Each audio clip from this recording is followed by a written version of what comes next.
Welcome back to Focus Today, and delighted to have back with us Larry Pratt. He's the political analysis and executive director of Gun Owners of America, and we want to talk to him about several things, especially security coming up during the election. Hi, Larry. How you doing? Doing well, and good to be with you. Thanks for getting in touch again. Yeah, good to see you again. Thanks for all the things you do. Hey, what do you think about are you concerned about the security issues? What are you seeing for the upcoming inauguration on Friday?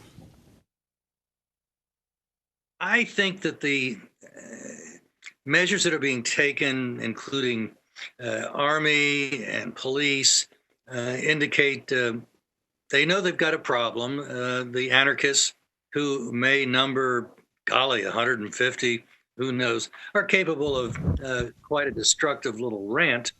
And the pity is that we don't have a national law in place yet, which I think will be say before June, that would enable somebody from almost any other part of the country that has a concealed carry permit to come into the District of Columbia with that permit and their gun. Right now, that wouldn't be legal. And so, of course, there's going to be more vulnerability of the good guys because the bad guys aren't really going to go along with the legal concerns that I just laid out. Yeah, I know that movement is across the country. Well, with this incoming administration, you have to be somewhat encouraged about Second Amendment rights. The Trump administration has indicated support for the measure that would treat your concealed carry permit the same as your driver's license. So once you've got it in one jurisdiction, you're good to go all around the country. And that would be a very, very big change. Right now, many times when we travel, we have to leave our safety behind. And I think that's just unconscionable. It's telling people that, well, maybe you can protect yourself at home, but we don't mind if you're going to be a victim when you're traveling. All right. So do you think that will be expanded into public buildings and things like that? Any place that doesn't have a magnetometer like an airport ought to permit somebody with a concealed carry permit, frankly, ought to permit anybody, enter that with a gun so they can protect themselves. These laws are not really set up for the protection of the public. They're set up for the protection of people who have a notion that they're going to be made safe by these artificial barriers. And that's not really a very good idea. It's not, it doesn't make much sense. They're not really that safe. They have this illusion of security. And these are rules made up by people who really don't understand the basics of self-defense. So what can the Trump administration do? I mean, it still has to go through Congress, doesn't it? This bill that I'm describing has been introduced in both the House and the Senate. It does have to go through the Congress, but it's got a majority of Congress signed on. So unless the Republican leadership wants to play games, which is a possibility, but with that caveat, this could be on the president-elect's desk very shortly, and it's the kind of thing he said he would support, that he would sign into law. So we're hopeful that we're going to be off and running. Do you think there might be any Second Amendment surprises on outgoing President Obama in the next 4 days? The president is just full of surprises. That's what we like about him so much. He's been trying to stick it to people getting Social Security for quite some time. Not a surprise, just an ongoing campaign to use every means that he might have, that he thinks he has at his disposal. In the case of somebody getting Social Security, well, we don't want to take them to court. We just want to make an allegation of some medical problem, and bingo, there go their guns. The Veterans Administration has operated that way since George Bush signed something into law back during his tenure. So this, by the way, is a bipartisan problem. It's the elite looking at the rest of us, their boss, as a danger. Well, I think we showed in the last election, we are a danger. We'll throw them out. Yeah. So what is the current status of well, I guess, medical determination of owning or having a gun or a concealed weapons permit? There's a dozen states now that enable people to carry a gun without a permit whatsoever. And we're hopeful that within a few weeks, the number will go to 15. This is an ongoing movement across the country, and it's perhaps similar to the concealed carry permit movement over the last 25, 30 years. And we're hopeful that the same forward motion is going to continue until virtually all of the states of the country, either by legislation or by court order, which is the way some states have concealed carry permits right now, are the law of the land. All right, this sounds quite obvious, but yet we've seen the response to this, Larry, and that is being able to carry a gun on a military base. Where is that one going? Hopefully that's one of the executive orders that the new president will be signing.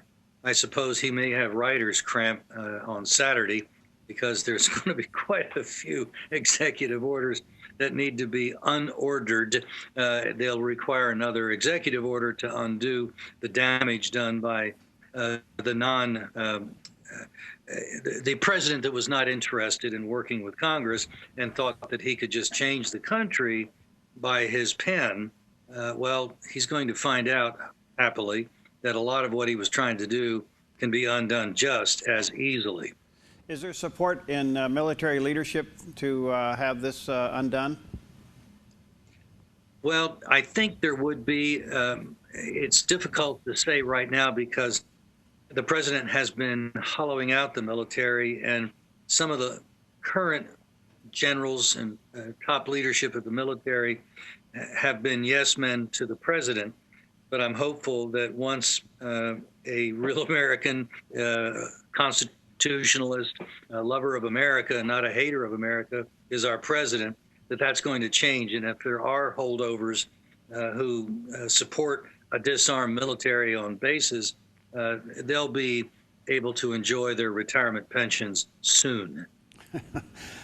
Larry, just how damaging was the Obama administration to the Second Amendment? If the Obama administration had been able to continue, it would have been increasingly difficult, it would seem to me, for many people to enjoy the right to keep and bear arms. Happily, we have a federal system as well as a division of power among each branch. And in this federal system, a lot of the states have been moving in exactly the opposite direction.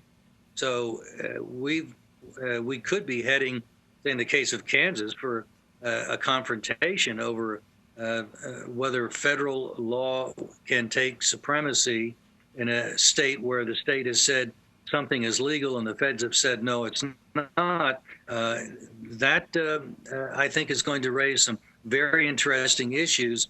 Those haven't been resolved. That probably would have come to a head during a Hillary Clinton administration. Yeah. But hopefully it's going to be a little bit more favorably dealt with in the next months ahead. All right, so I'm going to give you a chance to give a pitch for Gun Owners of America because you are a great organization.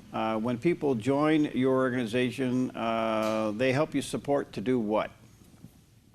We're a lobby organization, and primarily that means grassroots lobbying. While we do have people up on the Hill, they get listened to because of the grassroots. We've many times heard people say the congressman has been getting your email, your postcards.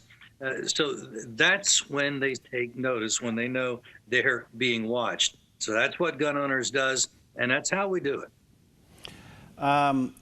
Well, thank you for what you're doing because it obviously is having an impact, and I know that the days ahead look to be promising with the incoming president. I guess we'll wait and see, but if through some of these executive orders, if he can restore some common sense to gun ownership, I think that's going to be a good thing. We'll just have to wait and see. I agree with you. He probably will have writer's cramp by Saturday because of all the things that he hopes to unwind. What do you think President Obama's legacy will be overall from your perspective? I think the president's legacy is quite likely to be that of a wrecking ball. And to the extent that the damage he's caused cannot be undone, that would be his legacy. I'm hopeful that the country is resilient, the people are resilient, the institutions are resilient.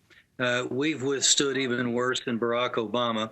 And so, Lord willing, we're going to prevail and be stronger than even before. All right, because you know the opposition continues to cite these all of these gun crimes or these crimes that involve a gun. They're continued to cite those numbers, but they all pretty much can be debunked, can't they? Well, indeed, during the last 20 years, violent crime committed with guns has actually declined. We're a more peaceful country now than we were 20 years ago. We're a more peaceful country than, say, Great Britain. We have a higher murder rate, but our violent crime rate is much lower than it is in Great Britain, and it's much lower than really about half of the world. So the idea that somehow us American cowboys are really making this a dangerous place, that's just not true. Your my last question to you, Larry, quickly. Comment on this last incident that we had at the airport where a guy under the guise of military credentials had a gun in his suitcase. What's your take on that one? It was a gun-free zone, and he took advantage of it, as have all but 4 of the mass murderers since 1950. They go to gun-free zones like moths go to light. And when we get rid of gun-free zones, we'll make it much more difficult for these dirtbags to operate. All right. Your website, sir, what is it? We're at gunowners.org, and we would urge people to go there and get signed up for the email. They're free, and that's really the mechanism we use for the grassroots lobbying. Gunowners.org. Again, Gun Owners of America, but their website is gunowners.org. Thanks, Larry. Good to see you again. God bless you, pal. Hang in there. And you too. Thanks so much. All right. We'll see you next time. And again, gunowners.org. All right. Thanks for joining us on Focus today. We'll see you next time.